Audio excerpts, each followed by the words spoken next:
No problem. All right, let me just get the volume so it's not too overwhelming to the system. Yay! Yay. My dear old friend Michael Skelton. And my good friend, Julian Walker. Oh, so good to see you. Thank you so much for doing this with me. Hold on, let me turn out the volume a little. Yay. So where are you right now? This is a beautiful background. This is actually our dining room. It's an atrium dining room. It's completely glass. And you can see our backyard and our pond back there. And in the background is the Pacific Ocean, Puget Sound.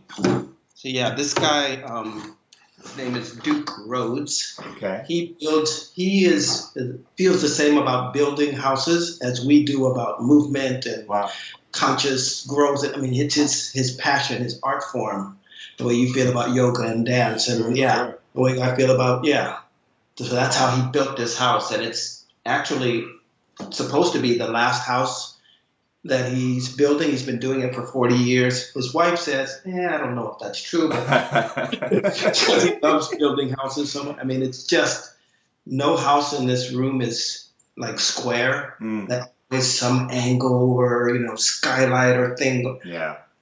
Artistry. A brand new house. I mean, we walked in and it wasn't even finished. It was like 95% finished. And we walked in and I was like, this is our house. This is it. That's amazing. Wow. Built for us. It feels like it. So yeah. Wow, beautiful. How long have you been there now?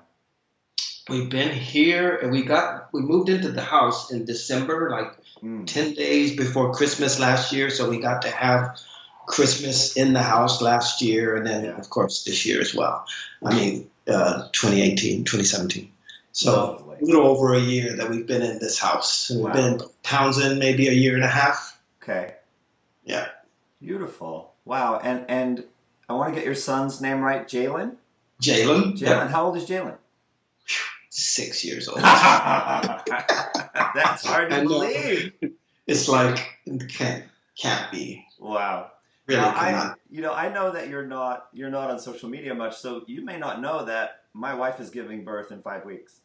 I did get. I was gonna say. I think I saw that. Yeah, you guys are pregnant, and do you know boy or girl, or are you girl? Street. It is a girl. Yeah. Well, yeah.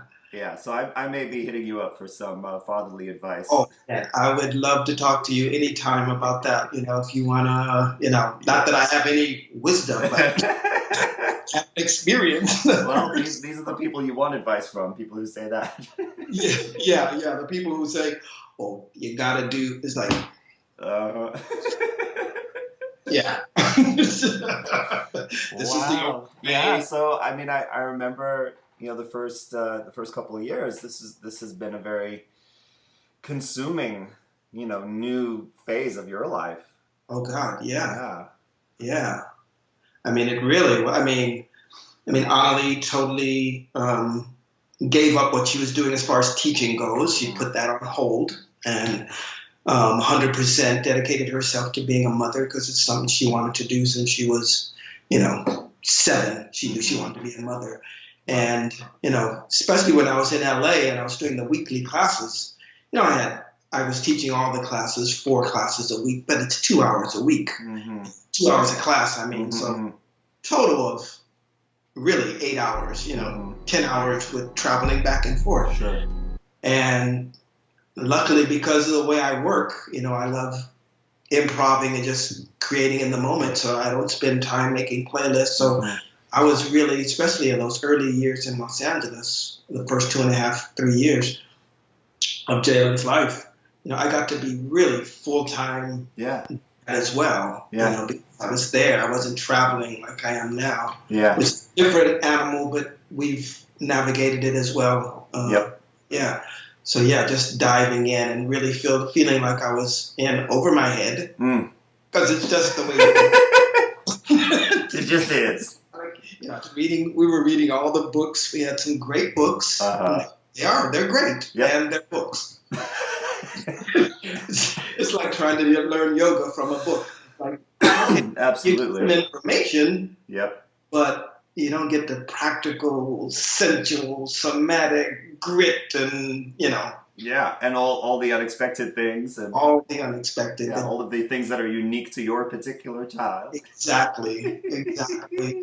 Which makes it great. And Yeah, yeah. yeah, you know, yeah. Well, it's interesting. It's interesting to hear you say that because, you know, I've been very influenced and inspired by your particular way of holding space in the dance context, and you Right. know, came to your classes in LA for probably 16, 17 years.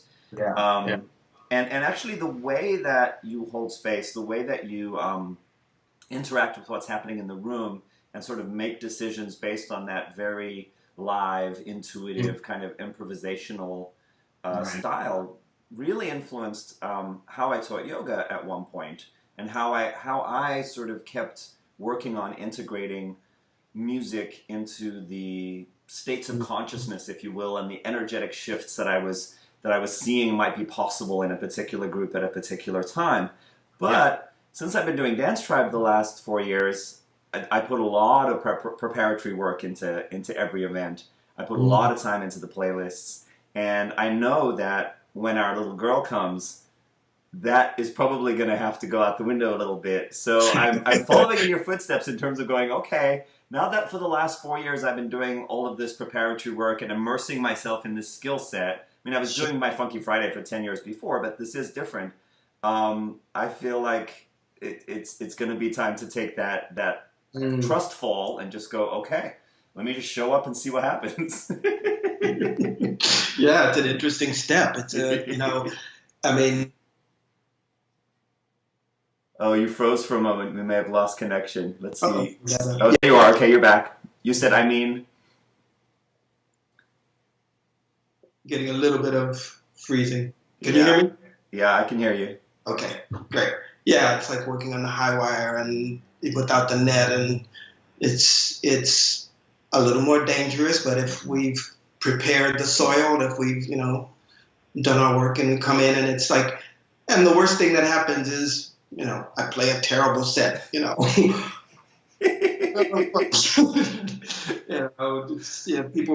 have very short memories about those sorts of things, and including when I play a fabulous set, they have short memories about that too. I used to have kind of thing, and then it's done. Yeah. I had a friend who died a while ago, unfortunately, but he was the owner of Santa Monica Yoga for a few years, and we were talking about yoga careers and workshops and teacher trainings and all these different things, and he just looked at me at one point and he said, the thing I've realized is you're only as good as your last gig.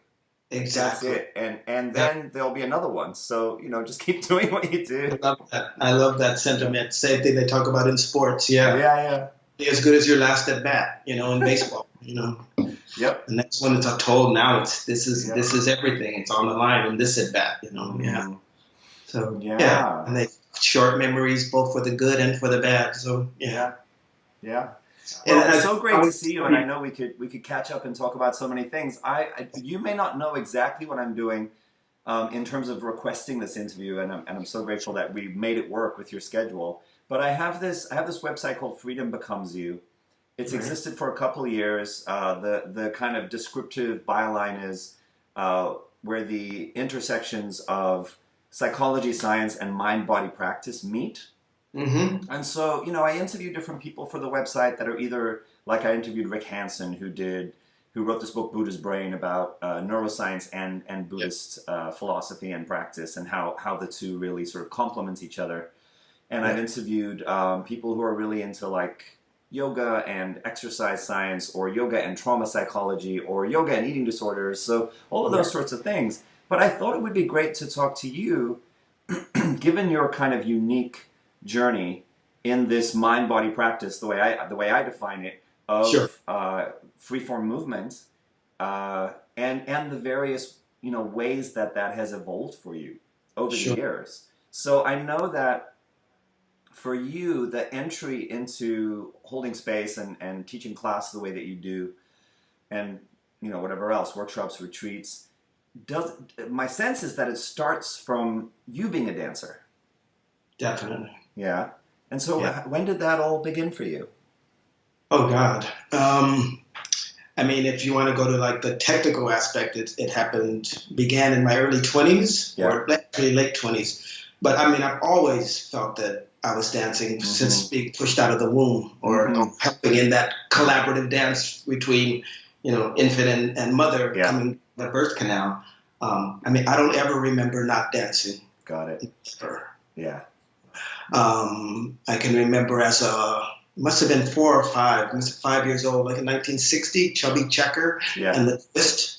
And me in front of the television doing the twist in front of all my parents' friends and them laughing and loving it and me getting I'm getting attention, positive reinforcement. They're laughing, they're loving what I'm doing. Yeah. It was a way for me to interact in the world as a kid, as a teenager. It's the way I attracted the opposite sex. I wasn't a great conversationalist. I'm not a poet. I'm not 6'4" with, whatever. I did it through somatic expression of my body. Beautiful. And while the other boys, none of them were dancing. So I was the only one in my age group. Wow. Like, 20, 12-year-olds or whatever. And all the other boys, no. And I would dance. So I would be surrounded by a group of, young, 11, 12-year-olds, at that age.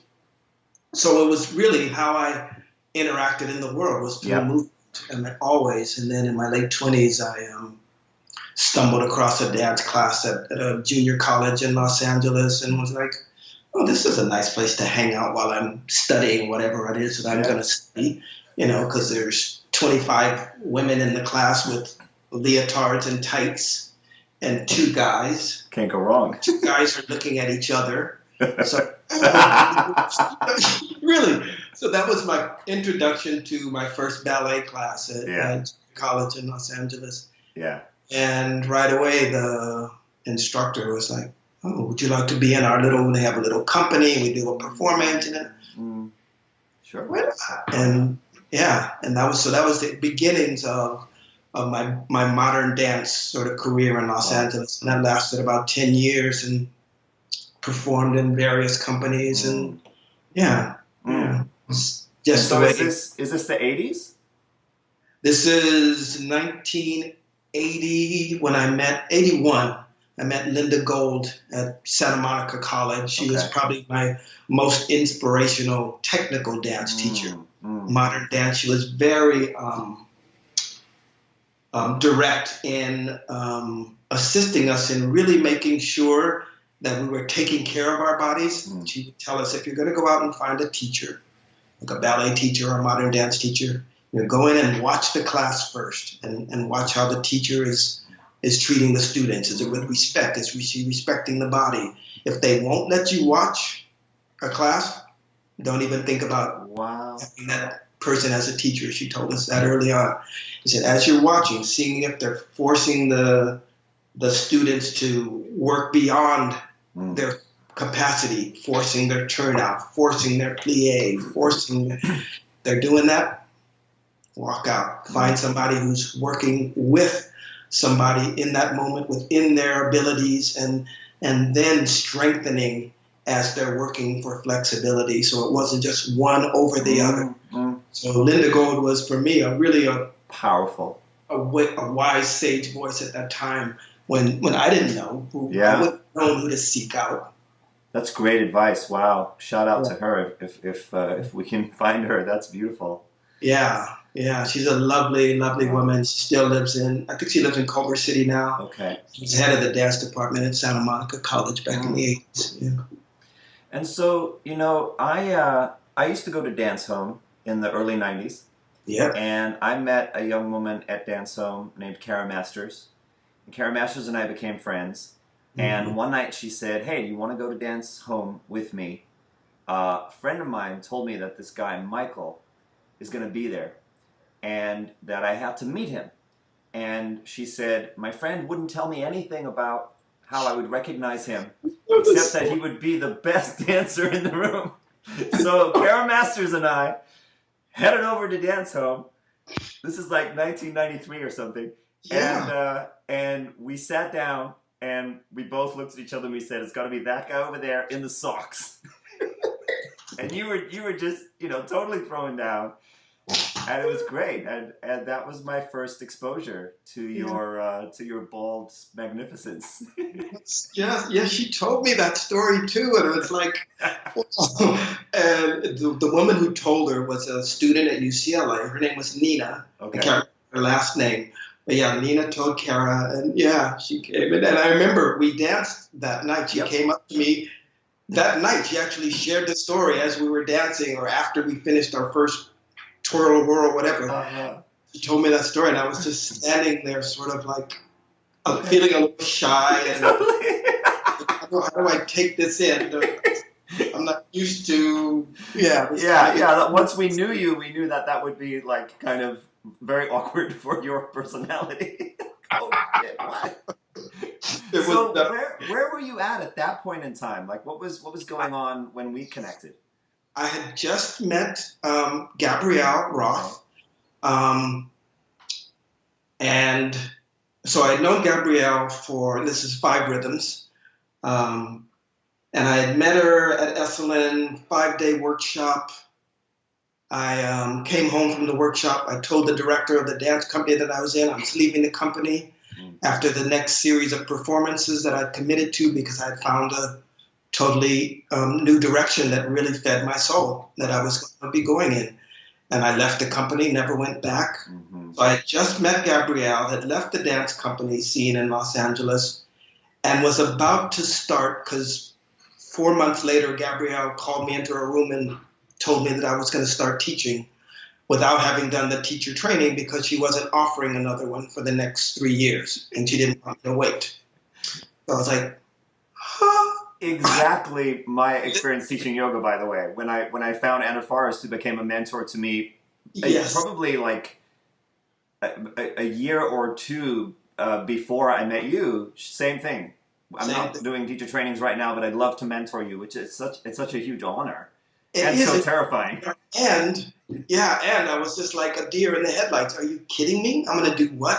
Yeah.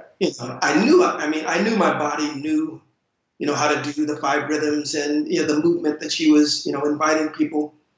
But as far as the languaging or the principle or the philosophy behind it, novice. And she told me, what I'll have you do is, like, she would mentor me, and just she really wanted me to teach with my body early on and not worry about the languaging, not worrying about what the philosophy of the 5 rhythms was, and really just allow myself to guide through my movement, through modeling my own body. And, I was scared, and I remember my first class in Santa Monica. Kara was there, that very class. I remember at the end, I told people, I said, well, I'm going to take my first breath now, because literally I had held my breath for, the 2 hours there.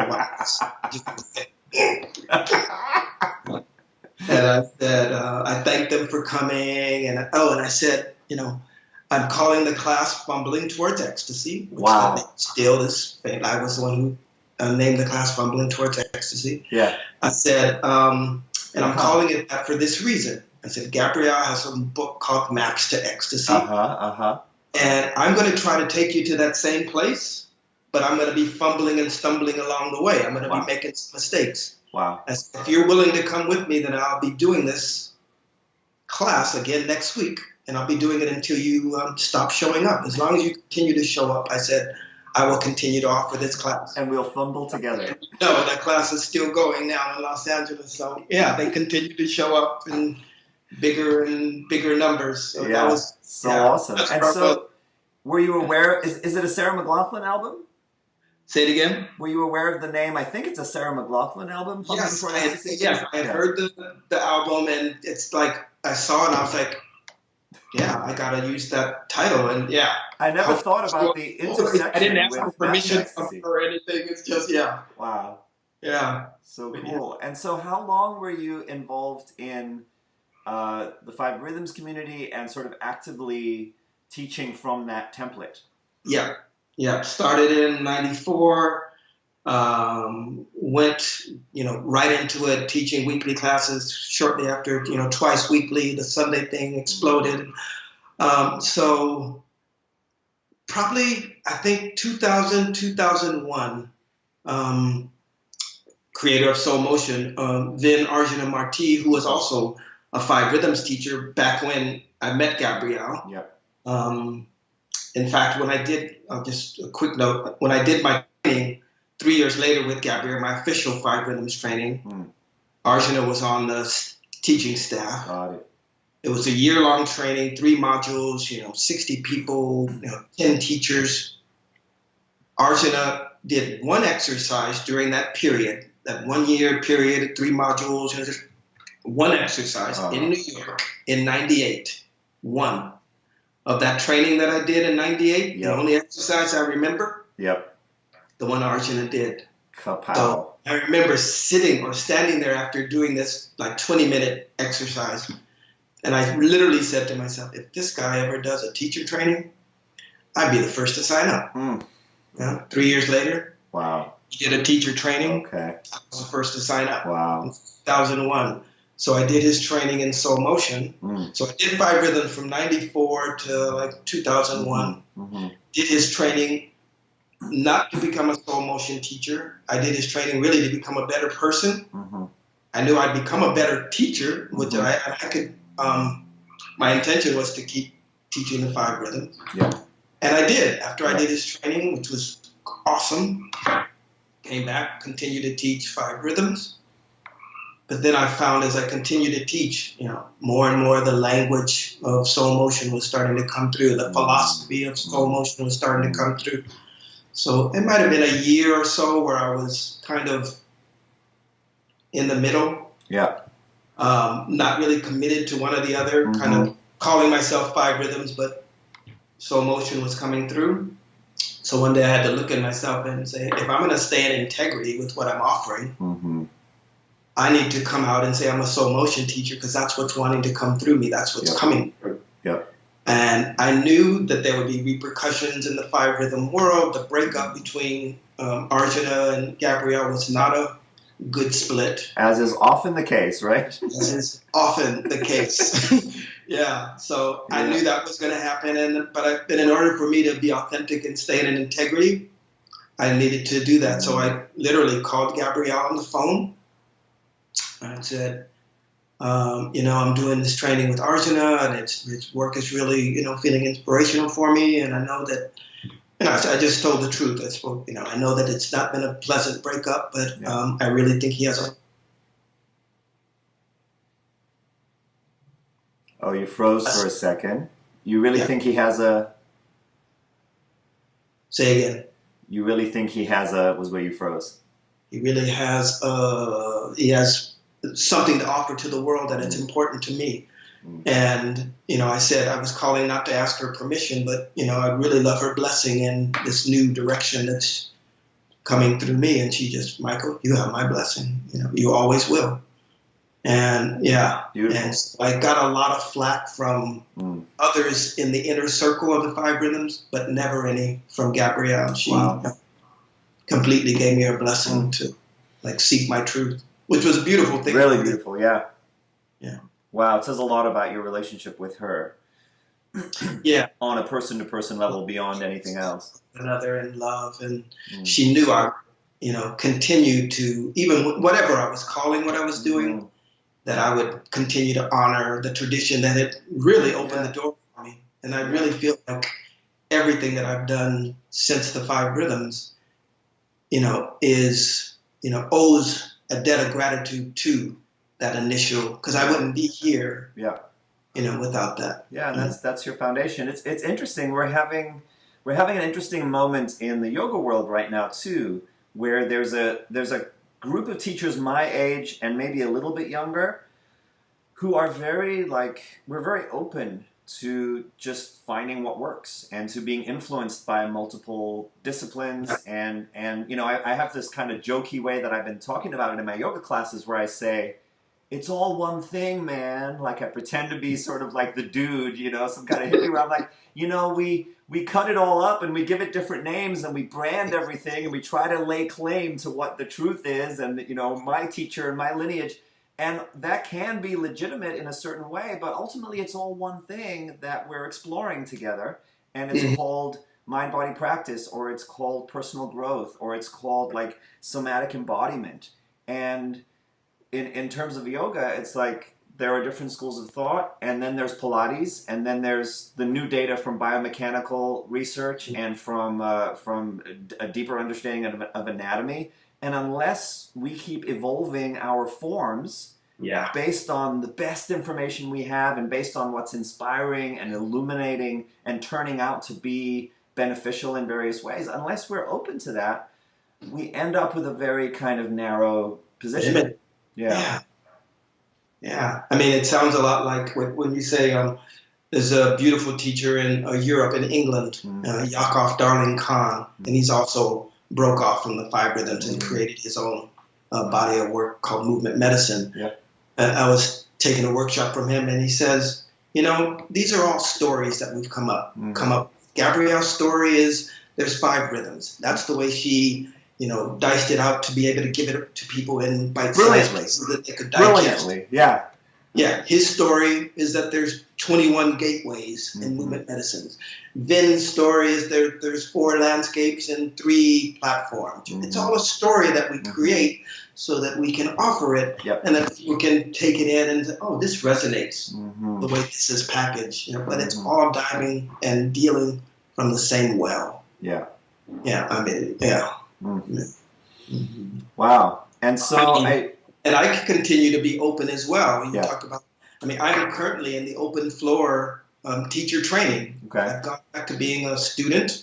Beautiful. And I'm doing a teacher training. They're the latest offshoot of the 5 rhythms. The people, Lori, Kathy, and Andrea, the 3 people who had the most experience in the 5 rhythms, who kind of got kicked to the curb after Gabrielle died. It was I won't go into that, but so they've started their own modality called OpenFloor, and the 3 of them have more wisdom together than any other 3 people on the planet as far as 5 rhythms goes. So I was like, why would I not be a student with these 3 people when they've got all this to offer and they're offering a teacher training? Teaching for 25 years. So what? A beginner's mind, and I'm loving being in this training. Wow. So how long have you been involved with those folks? Say again? How long have you been involved with what those folks are offering? Well, they broke off shortly after Gabrielle died, which was now 3-4 years ago. They broke off, and then they created a year later maybe a different training called OpenFloor. I only did the training right away. She was clear that she was no longer a 5 rhythms teacher, and she wanted to follow OpenFloor. So she did the first training, and because Jalen was 2.5, 3 years old, both of us couldn't do it. So I was like, no, you go and do it. I love SoulMotion. I'll do it later. So Annalie finished hers after a year, and then I did my first module June of last year in France. So and I do the second one next month here in beautiful Port Townsend. Annalie convinced them to do their training up here. It's got a marvelous that's beautiful center that we're just walking distance from. So my second module next month. Wow. And I finish, I think, at the end of the year. Great. Yeah.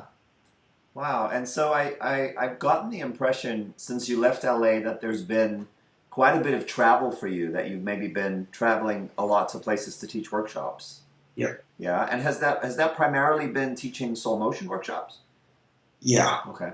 That's definitely, that's what I teach now. When I teach workshops and when I've been traveling the world, that's what well, people sometimes, it's interesting because as I travel, 5 rhythms is still, Goliath in the movement world, in the conscious movement world. They're the big dog. And everybody else is, trying to catch up. And so if I meet somebody, and this is the way it usually happens, I meet somebody somewhere and they're like, oh, I love the way your presence, I love the way you are embodied, would you be willing to come to Rome to teach a workshop? I teach SoulMotion. They're like, well, nobody knows what SoulMotion is.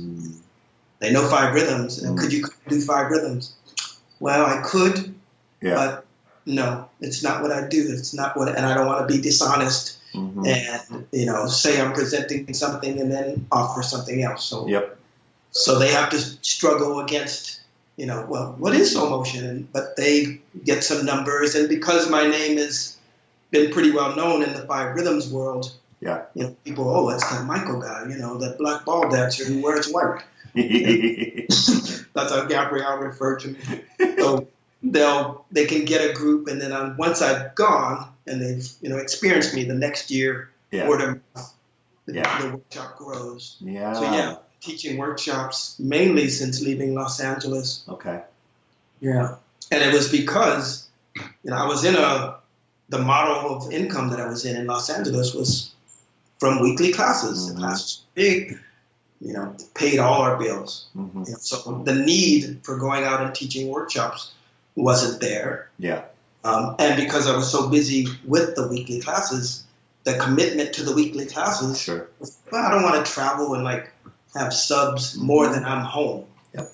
So I really didn't seek to do workshops. Once we left LA and moved to Portland, went from 4 classes a week to 0. Wow. It's like, okay, how's the income going to come in? And, you know, some people would call it luck. Some people say luck is, you know, when preparation meets inspiration or whatever.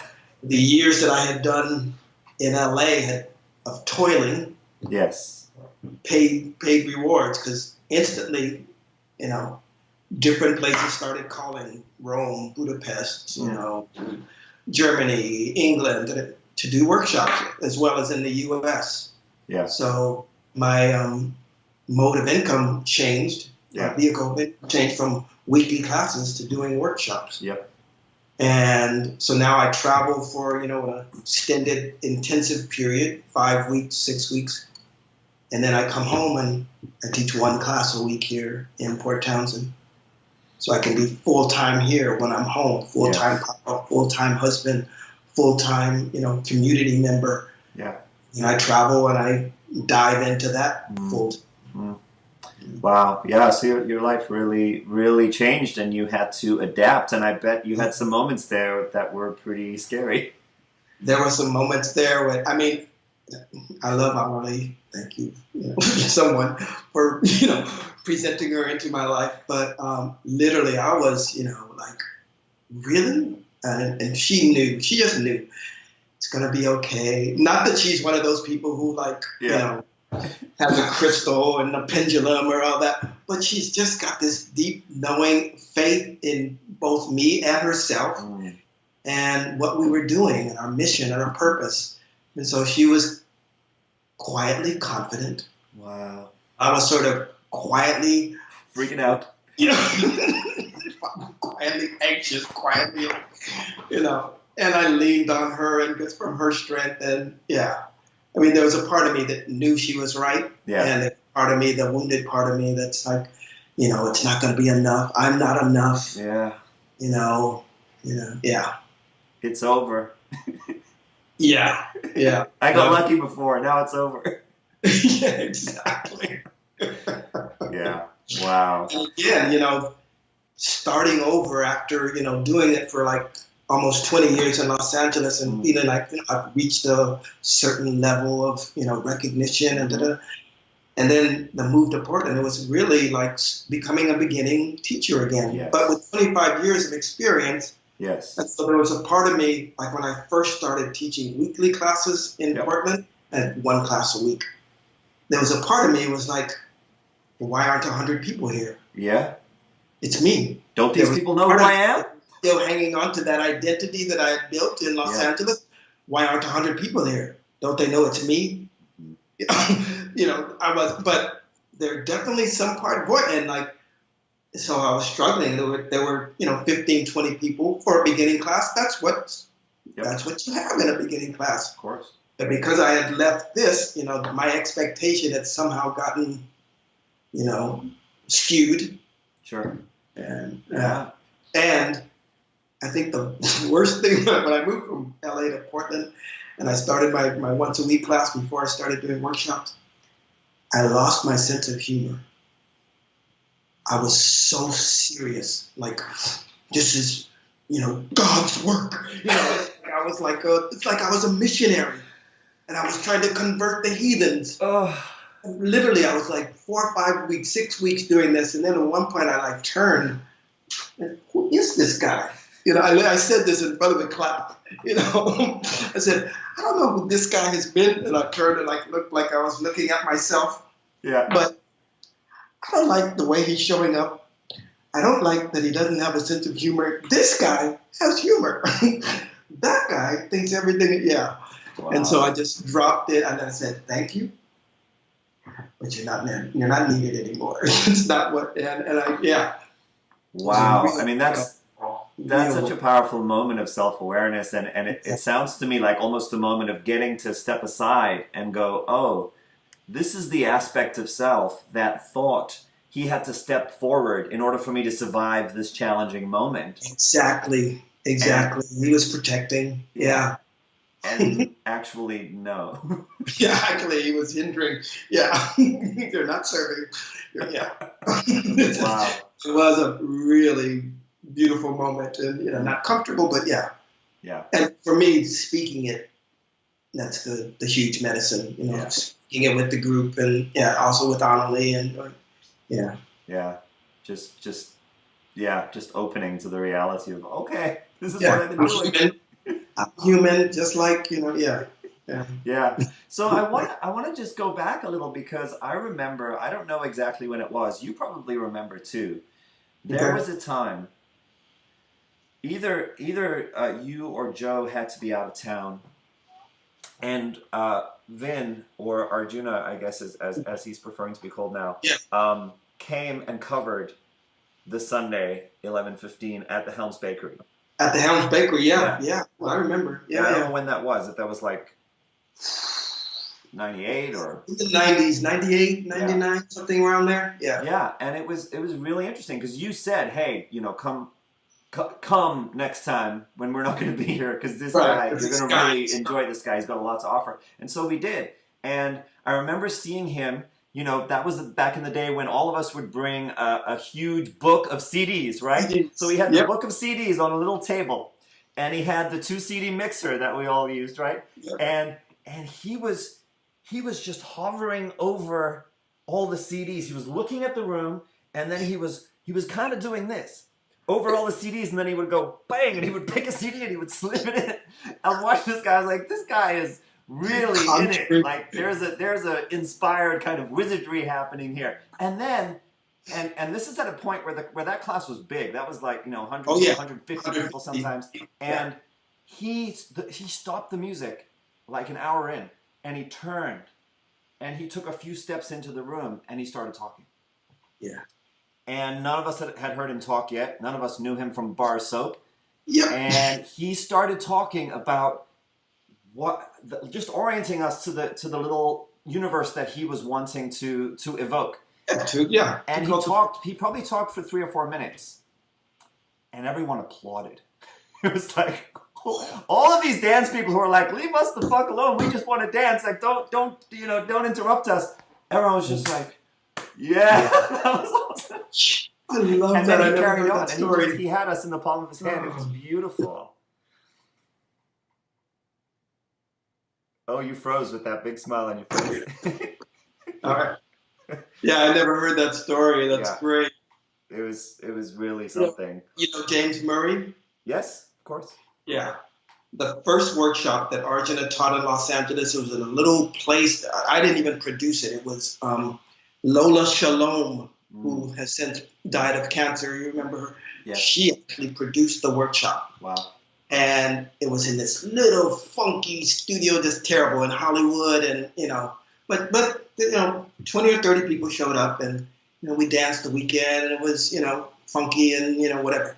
At the end, James Murray comes up to me about Arjuna, and he says, "You know who he reminds me of?"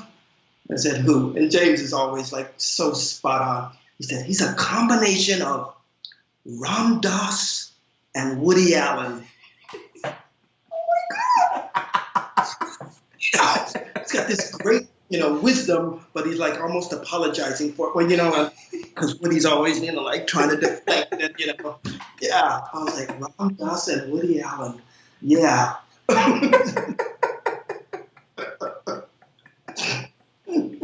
That's awesome. Yeah. Wow. Yeah. So what was it about what who he was, what he was doing, like the whole thing? That you said you had that one Yeah. exercise in the training. What was it that sort of uniquely drew you in and made you want to keep going with him? Yeah. I mean, there's an overused word, and but he had such. I mean, it's 60 people in this room with 9 drummers, 10 drummers, and he has such presence when he speaks. It's like somehow every word has weight. Mm. It has a meaning. It has intention. It's like Mary Oliver talks about when she's finished with a poem that every word is necessary. Mm.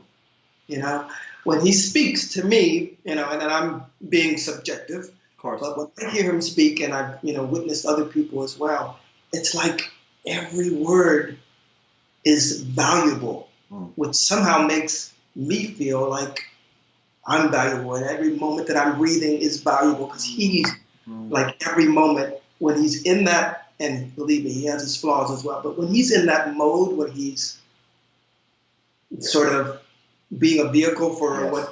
for SoulMotion or for his expression, for Yes. love, Yes. it's just every moment feels sacred, precious, valuable, worthy, and I want to be a part of that. Yeah. It feels that holy, that whole. Mm. Yeah. So that for me, it's the way he would occupy space. And it wasn't that he was saying lot. Because I've heard a lot of people say more, or a lot of people say less, but what he says, it's like penetrates and pierces my defenses. Beautiful. Yeah.